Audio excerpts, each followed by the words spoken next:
regrets at wasted potentials. So, ito talaga yung kakain talaga sa kaloob-looban mo eh. Hindi naman talaga yung fear of death eh. So, pag-usapan natin to kung ano nga ba talaga tong wasted potentials tsaka mga regrets. Kasi nga, di ba, buhay tayo. So, ang oras lang talaga natin is yung buhay natin, yung lifespan, di ba? Wala naman talagang oras. So, yun talaga yung parang pinaka-oras natin. Actually, sa lifetime na to, hindi mo talaga magagawa talaga yung lahat-lahat ng gusto mo eh. Yung mga bucket list mo, sure, pwede mo siyang gawin, pero meron kang ibang isasakripisyo. Diba? Kuwari, nag-travel ka ng mga nung 20s ka or 30s hanggang 30s.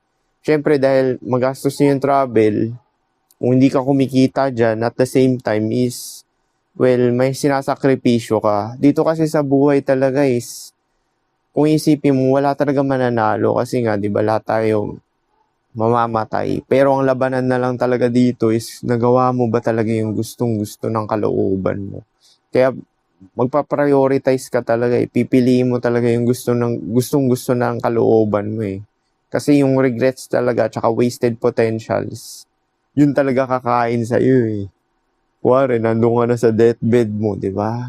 Marami na akong mga napanood na mga ganyan eh, mga quotes or yung mga videos dati, mga matatanda ganun. Yun talaga yung parang ano nila eh, parang kumakain talaga sa kanila.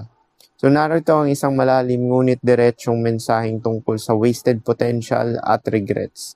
Ang pinakamabigat na dalahin ng tao ay hindi kabiguan. Totoo yan, di ba? Hindi naman talaga yung failure eh. Ang ano talaga yung kung nagawa mo ba yung gusto mo, di ba? Ang pinakamabigat ay ang malaman mong kaya mo sana pero hindi mo ginawa. Actually, kahit hindi mo kaya, basta ginawa mo. Wala kang pagsisisihan talaga. Kasi ang labanan talaga yung nasubukan mo, di ba? Kasi nga experience, di ba? Kaya mo sana maging mas disiplinado, mas matapang, mas consistent, pero pinili mong manatili sa pamilyar at komportable. Oo, kasi nga, yung katawan nga natin, di ba? Yung biological self natin, gusto talaga ng comfort. Kaya parang, tsaka ang dami rin limiting beliefs niyan, lalo na kung na-program ka talaga heavily since nung bata ka pa, 1 to 7 years old. So yan talaga yung parang ano talaga maglilimit sa'yo eh. Hindi ka pa nag-uumpisa, nililimitahan ka na dahil sa overthinking. Ang potential ay walang halaga kung nananatili lang sa isip. So ito yun, di ba? Kaya nga sinasabi ko sa inyo, kung manifest ka ng manifest, marami kang mga pangarap, pero hindi mo kinikilusan, baliwala yan. Kasi sinasabi, manifest, manifest, manifest. Well, minamanifest mo pa yan eh kung gawin mo na lang talaga siya ngayon, di ba? Hindi mo kailangan mag-manifest, gawin mo na lang talaga siya ngayon. Kaya nga sinasabi ko yan na hindi mo na kailangan mag-manifest talaga, mag-focus ka sa ngayon at ibigay mo yung best mo sa mga gusto mong gawin ngayon, di ba? Kasi ngayon lang talaga mahalaga eh. Manifest kasi sa future yan. Sure, ganito gawin mo. Magkaroon ka ng goal at mag-stick ka doon at kilusan mo na ngayon. Relentlessly, everyday, gawin mo talaga yan ng paulit-ulit. Di ba? Kung paano ka nagtatrabaho, employment ka dyan, or ano, actually, habang buhay ka na nga talaga magtatrabaho, kahit sabi mo may passive income ka eh. Kasi, ang akala kasi ng tao is yung natatapos ang trabaho kapag may passive income ka na. Hindi. Alam mo ba ang kung ano talaga pinakatrabaho? Life. Life itself talaga is trabaho.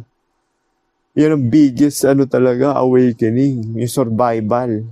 Kahit sabi mo may passive income ka, trabaho pa rin talaga yung buhay. Actually, nasa Bible yan, di ba? Magtatrabaho ka na habang buhay. Kasi nga, pag natrabahuan mo yung nutrition mo, kahit sabi mo may passive income ka, socialization naman, tsaka boredom kalaban mo, di ba? Ang potential ay walang halaga kung nanatili lang sa isip. Hindi ka babaguhin ng motivation. So, yan nga yun, di ba? Ang dami mong pinapanood na motivation or mga teachings, hindi mo ina-apply sa sarili mo. Bababaliwala yan, nagiging entertainment lang. Sure, sa ngayon, namomotivate ka. Kuwari, pinapakinggan mo itong mga videos na kagaya nito, namomotivate ka. Sa una lang, pero kung hindi mo kikilusan talaga, kasi yung mga small steps talaga, tsaka mga habits na small steps, yan talaga yung magbibuild ng identity. Yan yung magpo-program din sa'yo eh. Kung ano talaga yung mga ginagawa mo, di ba? Alam mo, malalaman mo talaga yung kung ano talaga yung tao eh, kapag wala talaga nakatingin sa kanya. Ginagawa niya pa rin talaga yung makakabuti sa kanya. Kasi usually naman ng mga tao, kumikilos lang talaga or ginagawa lang talaga nila yung mga makakabuti sa kanila pagka may nag-cheer sa kanila or may resulta na, di ba? Eh, hindi naman ganun eh, di ba? Kailangan gawin mo muna yung makakabuti sa'yo bago resulta, hindi naman yung resulta muna yung mangyayari. Kaya nga 'di ba nga may law of assumption, ibig sabihin, i-assume mo na yung resulta ngayon. Ano ibig sabihin nun? Gawin mo na talaga siya ngayon, 'di ba? I-assume, kaya nga sinasabi, i-assume mo na siya ngayon, 'di ba? Ibig sabihin, gawin mo na. Ibig sabihin, kilos pa rin talaga siya. Bakit wala yung pag-a-assume mo na ikaw na talaga yun? Eh, kung wala namang kilos, hindi ka confident, hindi ka nag-socialize, hindi ka self-improve, hindi mo inaayos kalusugan mo, baliwala rin, di ba? Baliwala rin yung assumption na yan kung walang kilos. Kaya yung sinasabi nilang assumption pero walang kilos, baliwala talaga yan. Wala talaga akong narinig or nakita na kakatok talaga sa bahay mo. Oh, manifest ka ng manifest. 6 months na to 1 year na. Ito na yung 2 million mo. Kung meron man, lapag nyo dito. Bigyan nyo ako ng proof, di ba? Bigyan nyo ako ng resibo. Kung meron man pero sa totoo, wala pa rin talaga ako naririnig niyan. Kahit sabihin mo yung mga sa prank, yung mga sa social experiment, kung totoo man yon, yung mga pinapakita na binigyan ng pera isang maleta, yung tao na yun lumabas pa rin, hindi nasa kwarto. So, hindi makatotohanan yun. Manifest ka para manifest, pwede mo naman siya gawin ngayon. Yun nga yung ano nun core principle ng law of assumption eh. Hindi mo na siya kailangan i-manifest, gagawin mo na talaga siya ngayon. Kaya nga sinabi, assume mo na yung identity na gusto mo. So, ano ba yung gusto mo? Di ba sabi, i-assume mo na ngayon? No, hindi. Gawin mo na siya ngayon. Yun talaga yung totoong law of assumption. Hindi yan sa isipan or damdamin. Sure, may shifting talaga namang gagaling sa sa kalooban mo. Pero kung hindi ka kikilos at hindi mo siya gagawin ngayon, wala. Wasted potential yan, tsaka regrets lang mangyayari. Ang magbabago sa buhay mo ay ang paulit-ulit na pagkilos yun, tita mo na, sa direksyon ng mga bagay na alam mong makakabuti sa iyo. So ito yung sinasabi ko, yung law of attraction at law of assumption is self-fulfilling prophecy lang din yan. So sino ba yung self na yun? Ikaw. So yung sarili mo, ang gumawa rin ng lahat, di ba? Kaya minsan nakakatawa yung mga nagdadasal, di ba? Nagdadasal sila, Lord, thank you, nakuha ko na yung Pero hindi nila tinankyuhan yung sarili nila, di ba? Sino ba yung gumawa? Actually, waste of time. Ito hindi naman ako religious or wala rin akong pakialam kung nagdadasal kayo. Pero walang sense talaga magdasal kasi yung dinadasalan mo, ikaw rin talaga kumilos. Kaya nga minsan yung mga nagdadasal, sa isip ko, hindi mo naman talaga nakuha yan dahil sa dasal eh. Nanggaling yan dahil sa self mo. Ibig sabihin, yung kaloob-looban mo, tas kinilusan mo. So, nagdadasal ka nga ba talaga or ikaw talaga yung gumawa? Di ba nga, ikaw nga si God the Creator. Subjective lang yung reality. Kung wala ka, wala din yung external. Ikaw yung player ng buhay mo. Ikaw yung center of your universe. Sa'yo lang din iikot lahat. Kasi nga, ikaw nga yung player. Well, depende na lang talaga sa'yo yan kung paano ka mag-isip tsaka paano ka kumilos. Kung player ka ba talaga or dinadala ka lang ng sitwasyon or mga pangyayari, di ba? Parang ang background character or non-player character. May mga bagay na alam mo nang dapat gawin. Mag-aral, mag-ipon, mag-ehersisyo, gumawa ng content, magsulat ng libro. Shit, ako to ah. Ito talaga, ito yung sinasabi ko sa inyo. Kaya sinasabi ko sa inyo, magtanim na kayo ng mga ideas sa ChatGPT. Kasi nga, nakapattern yan sa'yo. Magtayo ng negosyo, paunlarin ng sarili. So, yan yung sinasabi ko, di ba? Hindi mo kailangan ng panibagong senyales. Hindi mo kailangan ng perfectong timing. Kailangan mo lang gawin. Mota mo, pati yung mindset ko, kinuha na ni ChatGPT. Kaya nga lahat nga ng ibubuga nito ni i-feed sa akin ni ChatGPT, ako rin naman talaga to. Kasi ito yung mga information sa internet galing sa akin. So kung ano man yung ibigay niya sa akin, pinadali niya lang yung trabaho ko, diba? Pero sa akin pa rin talaga yung feed. Kung ano, makagawa ka ng content dyan, gamit siya. Take mo yung credit dahil ikaw pa rin talaga yung main source. Kaya nga sinabi ko, mahalin mo sarili mo dahil yung sarili mo talaga magbibigay ng kasagutan. Sarili mo lang din talaga yung magbibigay ng mga ninanais mo, di ba? Kapag pinag-focusan mo yung sarili mo. Ang manifestation ay hindi paghihintay. Ito ay pakikipag-cooperate sa realidad. Kapag malinaw na ang vision mo, ang susunod na hakbang ay action. Yan. Tamo? Yan yung sinasabi, self-fulfilling prophecy lang din talaga yan. Nakrack ko na talaga yan eh. Sabi ko, yung sila nagmamanifest sila, pero nakikita mo kumikilos sila, di ba? Hindi naman sila yung nasa bahay lang talaga, tatambay lang talaga eh.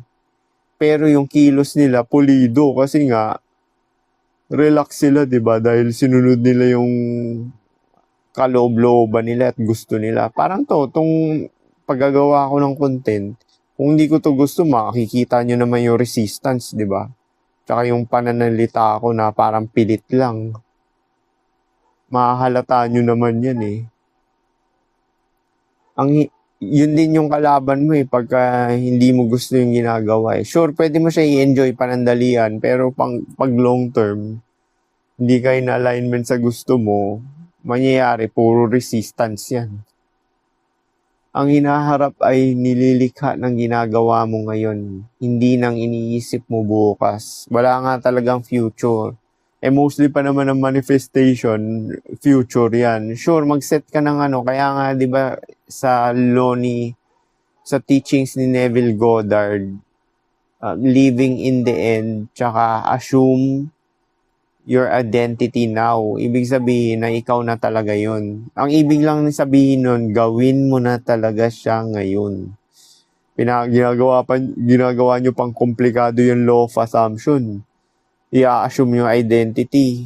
Well, mag-set ka talaga ng goal para sa sarili mo at ikakabuti mo at gawin mo na siya ngayon, paulit-ulit, di ba? Kasi yung paulit-ulit na yun yung nagiging identity mo, di ba? Ang identity is yan yung talagang yung sinet mo sa sarili mo eh.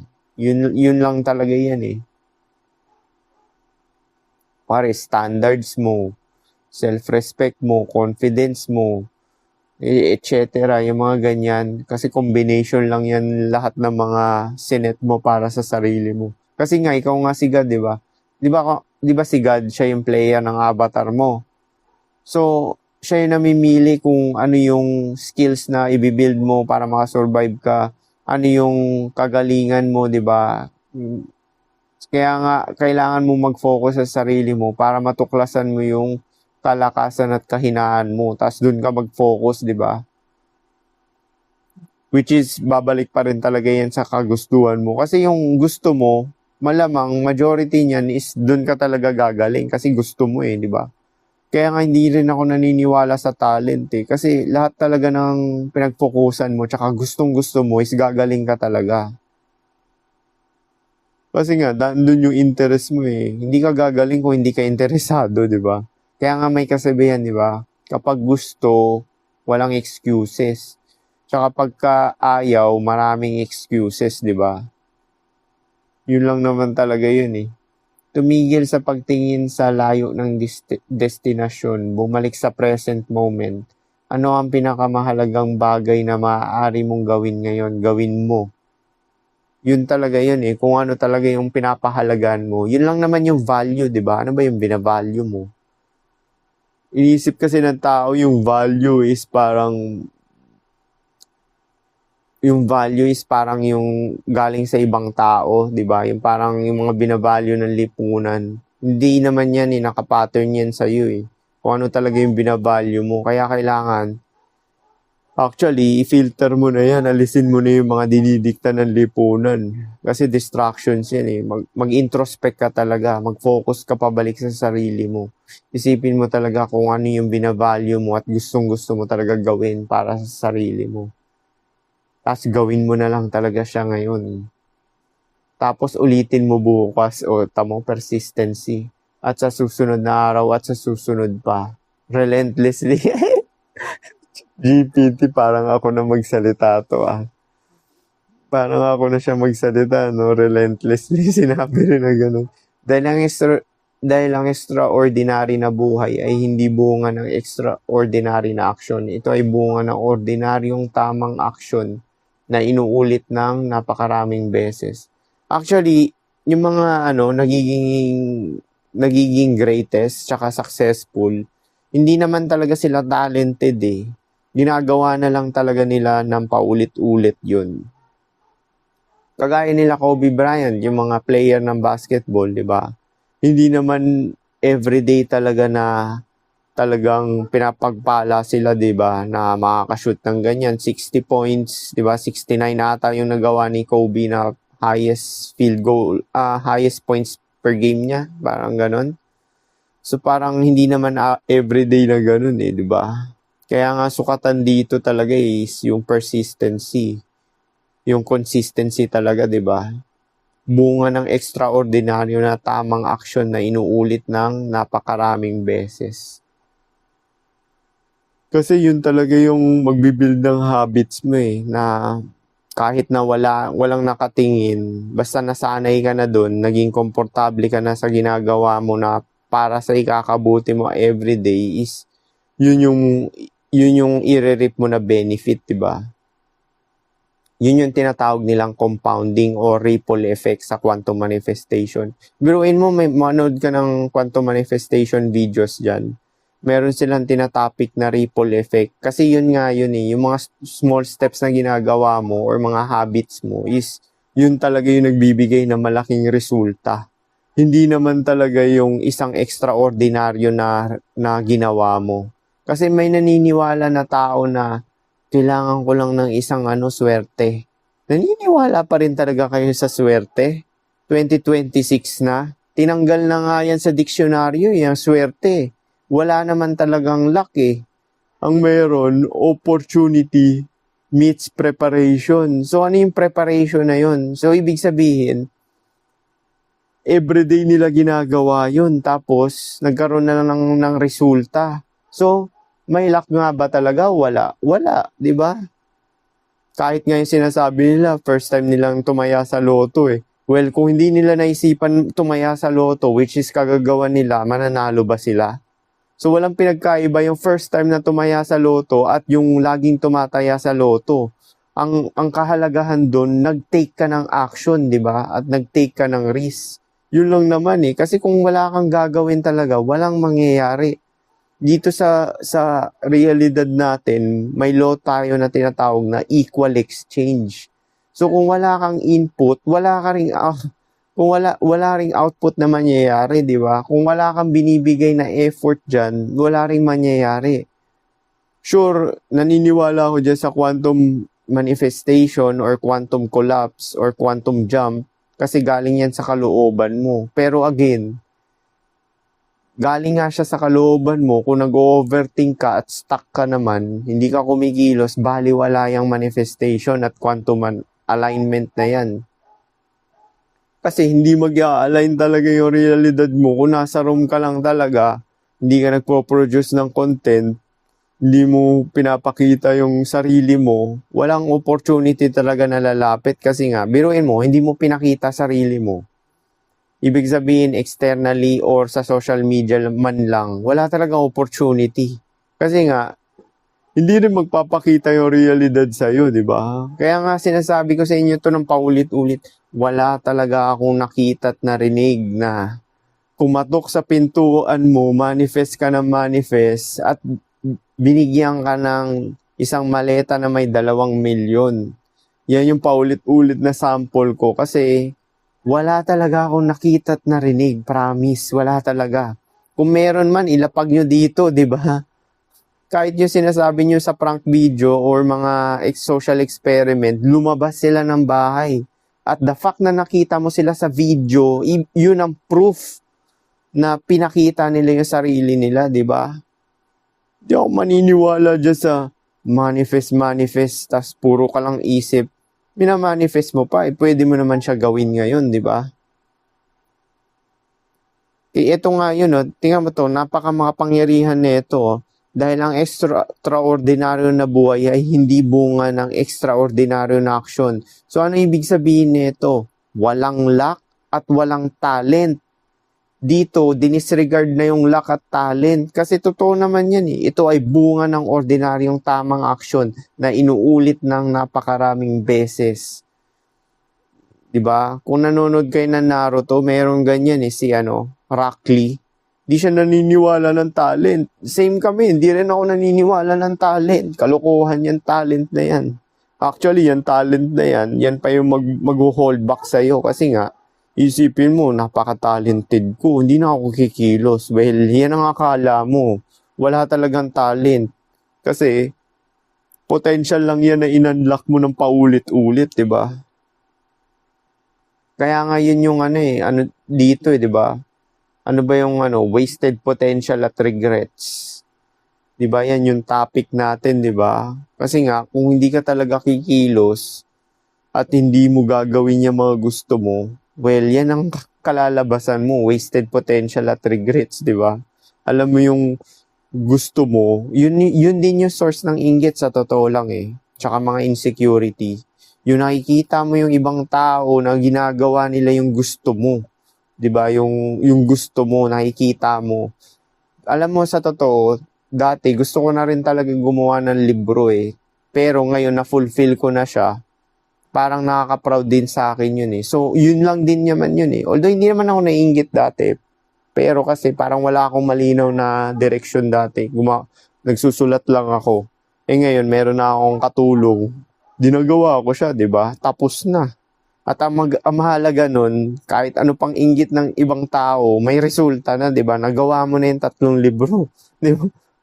So, wala nang sisihan. At least, kuwari, mamatay man ako dyan mamaya, okay lang. Nagawa ko na yung gusto ko, di ba? Yun yung sinasabi ko sa inyo, di ba? Kung may gusto ka talaga, gawin mo na siya ngayon. Hindi mo na kailangan mag-manifest. Yan din yung teaching ni Neville Goddard na assume mo na yung living in the end or assume mo na yung gusto mong dinidesire mong future. Kasi nga, gawin mo na lang siya ngayon. Actually, pinasimple ko nga siya sa inyo eh. Pero, hindi ko rin siya makukuha kung wala rin yung teachings niya. So, interconnected kami. Yun nga lang, yung mga panahon niya, medyo komplikado pa yung mga ganyan na teaching. Eh ngayon, dahil nga sa akin, tsaka sa wisdom ni God, is na-simplified ko siya para sa inyo. So, at balang araw, sa paglingon mo sa buhay mo, wala kang makikitang regret na nagsasabing, kaya ko sana. O yun nga, yun, di ba? Pati itong pagko-content creation ko, biruin mo, 8 years na to eh, sa totoo lang. Minsan ilalapag ko yung mga videos ko para malaman nyo talaga na hindi ako nag-blah-blah for kung ano. Nakita ko siya sa laptop ko eh. Parang, shit, yung itsura ko natin. Super payat ko pa, nagsasalita. So at least, kahit na hindi ako kumikita, at least ginagawa ko siya dahil gusto ko siyang gawin, di ba? Dahil ginagawa mo ang lahat ng makakabuti sa'yo, paulit-ulit hanggang dulo. Well, itong biggest reality slap talaga. Kesyo sa ayaw at gusto mo, gagawin mo pa rin talaga yung mga ibang bagay hanggang kaduluduluhan. So kung may gagawin ka rin naman talaga na ibang bagay hanggang kaduluduluhan, ibig sabihin ng kaduluduluhan hanggang malagutan ka ng hininga. Well, gawin mo na lang talaga yung mga bagay na gusto mo, di ba? Kaysa yung mga bagay na hindi mo gusto. Kasi magkakaroon ng resistance tapos magkakaroon ka ng resentment, inggit, di ba?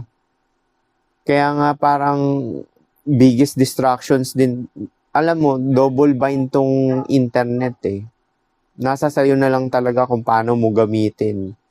Kung yung mga information ba na kagaya nito is ginagamit mo talaga para sa ikakabuti mo at kinikilusan mo na ngayon, or ginagawa mo na lang siyang entertainment. Parang for motivation lang para kumilos. Hindi mo kailangan mag-rely sa motivation kasi mangyayari, wasted potential tsaka regrets lang aabutin mo niyan. Kasi yung motivation parang nakabase pa rin yan sa external hindi sa inner, di ba? Parang external pa rin talaga yan So yun nga, imbis na kaya mo naman to pinapanood, yung mga ganitong content tsaka yung mga ibang interested ka, kasi nga projection mo yan. Yun lang naman talaga yun Kaya ka nanonood ng mga valuable content kasi projection mo yan. Ibig sabihin niya, yan yung gusto mo para sa sarili mo. Kaya mo pinapanood tong content ko tsaka ng iba na tingin mo valuable kasi yun yung binavalue mo para sa sarili mo. So kung pinapanood mo to, gawin mo na talaga siya ngayon, di ba? Gawin mo na siya ngayon. Kasi para maiwasan mo to sa deathbed mo. Wasted potentials at regrets, di ba? Kaya nga ito yung ginawa ko kagaya sa sample ko na lang to, yung paggawa ko ng book, di ba? Tsaka content creation. Although matagal ko na to ginagawa, pero yung book, nagawa ko lang siya last month, as in yung kakabukas ko lang ng TikTok. Alam mo, bago lang ako sa TikTok, April lang ako nag-start, April 2, tanda ako pa, April 2, or 20 yata, April 20. Biruin mo, April 20 ako nag-start sa TikTok, April, May, June. So 2 months pa lang, biruin mo naman. Sa 2 months na yan, doon ko natuklasan yung paano gumawa ng mga ganyan, content, tsaka libro. Although dati na akong gumagawa ng content, pero hindi ko pa rin binago yung pattern ko ng paggawa ng content. Same pa rin ang ganito. Kasi naniniwala ako yung originality ko at pagiging ako, tatayo talaga yan.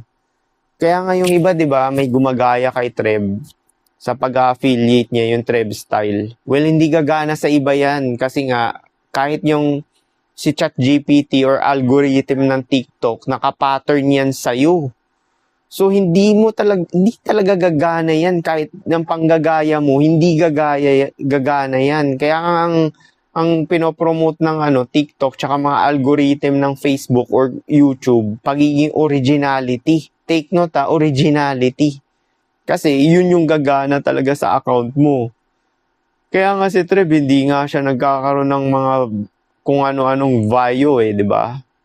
Kahit gawin niya ng paulit-ulit yun. Kasi nga, walang limit dahil sa originality niya. Yun talaga yun. Kaya maging authentic ka sa sarili mo, gawin mo talaga yung gusto mo, di ba? Actually, yung authenticity, dahil yan sa paggawa mo ng mga gusto mo talaga Kahit naman ako, naniniwala ako dyan. Itong mga content ko, di ba, wala gano. Isipin nila, less effort, ayaw mag-take, ayaw mag-edit. Yung parang, yung boses ko tsaka confidence ko, yun ang tatayo. Wala akong pakialam sa mga video-video dyan, kahit ano pang pag-e-edit or ganda-ganda. Basta mag-i-stick ako sa kagalingan ko, which is yung speaking skills ko at confident ko. Doon ako nagtitiwala. Kasi isa pa rin yan, kung hindi ka rin magtitiwala sa sarili mo di mo rin talaga magagawa yung yung mga gusto mo, di ba? So mag-uumpisa pa rin talaga yan sa'yo Kaya nga isa lang talaga formula ko mahalin mo yung sarili mo at mag-focus ka sa sarili mo para matuklasan mo yung kalakasan at kahinaan mo, di ba?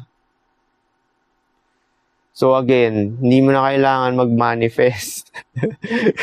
Nakakatawa yan, ang dami. Minsan nga pag naririnig ko yung manifest, natatawa talaga ako dyan eh. Kasi nga, pwede mo naman siya gawin ngayon eh. Nakakatawa talaga siya, promise. Pwede mo naman siya gawin ngayon eh. Manifestation. Kailangan mo mag-manifest, no? Hindi mo kailangan mag-manifest. Kailangan gawin mo na siya ngayon, di ba? Nakaset ka na nga ng goal, ibig sabihin, bago mo pa mapili ang gusto mo, napili na talaga ng kalooban yan. So ano yung shortcut? Sundin mo yung nilalaman ng kalooban mo, di ba? Gawin mo na lang talaga siya ngayon. Kaya nga ngayon, marinig ko yung manifest, nakakatawa na lang sa talaga eh. So paano? Hopefully may natutunan kayo dito. Peace.